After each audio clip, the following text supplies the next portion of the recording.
Hello and welcome today. My name is Victory. In today's guide, I'm going to be showing you how we can work with use effect. Now, use effect is one of the most common React hooks, okay? And we're going to be learning how to use this hook. We're going to be using it to fetch data from an API, and we're going to display this data, okay, which we've gotten from the API on our web page. So a few things also we'll learn in this guide is what we call the dependency array. Okay, now this dependency array helps us to run our tags, okay, just once, okay, which is quite very similar to what we have as component dit mount. For those of you who have an idea of class-based component. Okay, so if you're excited with me to learn this, let us proceed. All right, welcome back. So in our previous lecture, we've seen how to work with state. All right.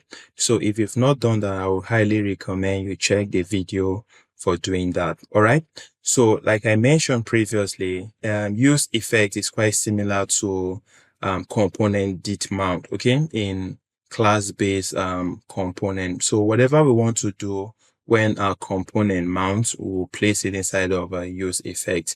And basically what we want to do here, we want to grab data from this API, that's the JSON placeholder. All right.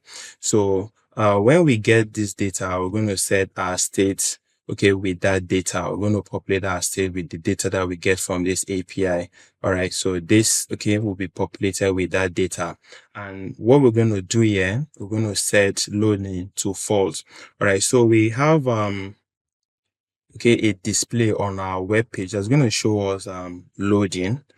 All right, so that would be if the loading is true. All right, so by default we set it to be true.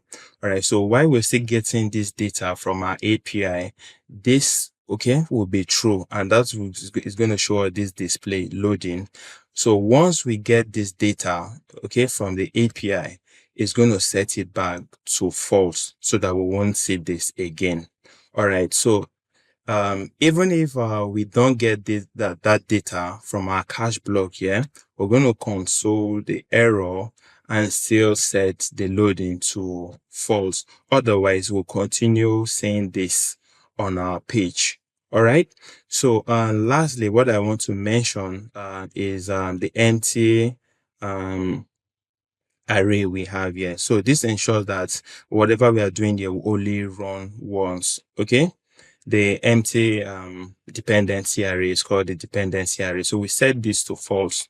All right, we'll set this to be empty so that it doesn't keep running or again and again. All right, so this is what we've done here. So if we come down over here, all right, so since we have this data here, all right, so what we have here, we've updated our state, this state here.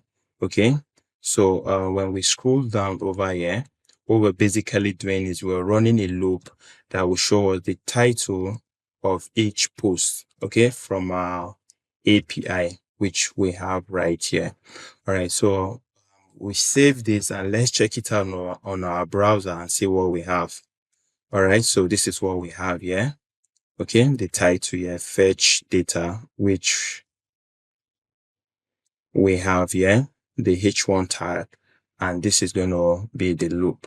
So if you look at this, this is what we have. Okay, 1, 2, 3, 4, 5. I can also change it to 6. This will get us the first 6. Okay, let's just make it 10. I'll save this. Let's check it out again. All right, so we say we get the first 10. So let me refresh and see if we'll get that loading. Okay, so we get loading here. So once it gets it, so it sets it to false, and then we see this data. All right, thank you very much. I'll see you. All right, thank you very much. If you've enjoyed that guide, don't forget to like, share, and subscribe. I'll see you some other time.